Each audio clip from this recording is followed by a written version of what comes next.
Kieran Gillen and Federico Vincentini put Iron Man through his Judgment Day test as the hero and various other Eternals and X-Men travel deep into the Progenitor on a mission to destroy it once and for all. Kieran Gillen dives into the mind of Tony Stark this issue as one of the only active Avengers left to put through his Judgment trial, and like much of Gillen's work on this event, it's equally as meta, exploring how Tony is a broken machine that keeps on being taken apart and put back together, both by different writers and artist teams trying to make their mark on the characters when a new run starts, and the character trading one addiction for another, in this case trading in his booze and drug addictions for saving the world, and how he's got to keep upping the ante on that front, which is what led us to him helping create a progenitor god in the first place. While examining Tony's broken character is nothing new, I like that Kieran gave him a great little moment with his father and actually gave him the fatherly encouragement his life was missing. And it was great to see the message throughout the issue be just, hey, the machine of Tony Stark may be broken, but it won't stop him from trying to help make sure other people's machines aren't broken.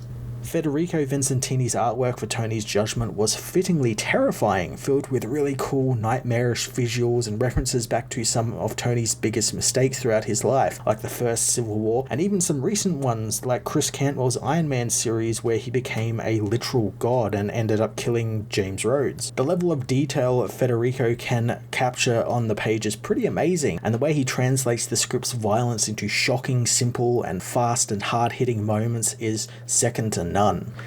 Judgment Day Avengers issue 1 was a brilliantly well-paced, written and drawn dive into Tony Stark's broken life and how despite all of the problems Tony has had in his life, he continues to soldier on and do what he feels is right. I'm going to give this issue a 9 out of 10.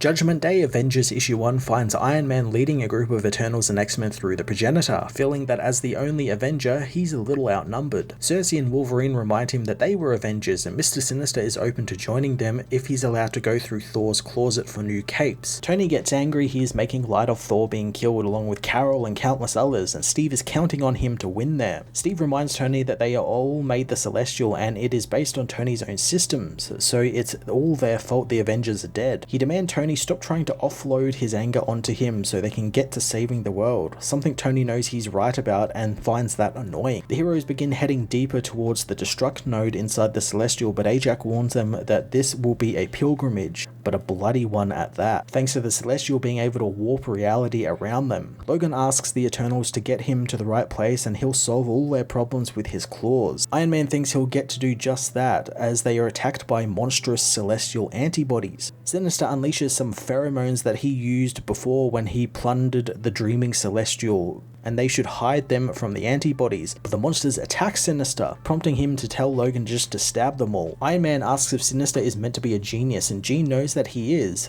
but he says stupid things to show off, something that he knows a lot of geniuses do. Tony tells Jean that he is attracted to redheads who are mean to him, warning her on what she is unleashing. Makari leads them into a tunnel as Ajax warns them of some traps and how anything could be one. Suddenly, hexagonal discs fly at Tony, covering his armor as Makari grabs him, ripping the discs off his mask, but his mask comes off with them, and the discs reform over Tony's exposed face, suffocating him. The heroes fight to get Tony free as he finds himself in a dream where he finds a dead Yinsen, having been killed by a repulsor blast. Suddenly, his old Mark I armor appears, saying that Yinsen was the first to die for the suit, and he kept Tony alive, and now the suit keeps him alive. Tony blasts the armor in the head as more of his suit show up, asking if it would be just better if the suit just killed him, since he keeps making suits and people keep dying, and look at where it has taken him, as he has made one final god-sized armor and that now he's inside of it while he kills the entire world. Tony knows that this is his fault, but it's not over yet, and Steve is relying on him to win. Suddenly he is taken to the time after the first Civil War when Steve Rogers was killed. Steve comes to life, saying that he could be dead again and Tony may have well as killed him because he was wrong and weak. Tony is suddenly taken to the time that he had the power cosmic and killed War Machine. Tony Tony tries to help Rhodey but ends up ripping off his head. Rhodey's head says that he can fix him, but he can't take back the fact that he did it. Thor then shows up, who knows that Tony tried to kill him once and he saw how it went. He says that the Iron God was needed, but he gave it all up, but if he was still that Iron God, he could have fought the Celestial and fixed it all, but he failed that. Tony knows that the power was too much for him and for anyone else, as Bruce Banner agrees with him, and he never could have held it together long enough, since men like Tony Stark are killing the planet slowly. Bruce calls him an addict, and he will always be one, and while he's off the booze, he's addicted to saving the world, but eventually he was going to push it all too far. The Hulk and Thor attack Tony, who understands the message that this is about who's strongest, knowing it's not him and never will be. Wasp appears, happy with his self-awareness, but it doesn't make a difference, as Black Widow tells him that they've seen it all before, and the Iron Man is taken apart and reassembled time and time again, but it never quite works. Pepper thinks that he can reassemble all he wants, but it won't matter since he's still missing pieces. Hellcat tells him that in the gaps in the armor they can see the narcissism and ego and addiction. Tony knows that this isn't the real Patsy, but the being is reminding him of her, kinda liking how mean she's being. Hellcat says that Tony is attracted to parental figures who provide a strong moral compass because his is absolutely fucked. Tony is then transported to the backseat of his parents' car as it slams into a tree and they are killed in the car explosion. Tony always hoped that their deaths was an assassination or they faked their death, since that's what orphans do, make up stories that give them reason, but it was just a car crash and people die for no reason at all. The Celestial knows that there was a reason. The machine they were in failed them, and if it had only been a better machine, that would have protected them in this hell world. The Progenitor claims that he is the ultimate machine, taking away anything and anyone ever loved, and he is a planetary car crash. Tony decides to ignore the Progenitor since he has work to do, pulling apart the ground to access the controls to subvert the illusions.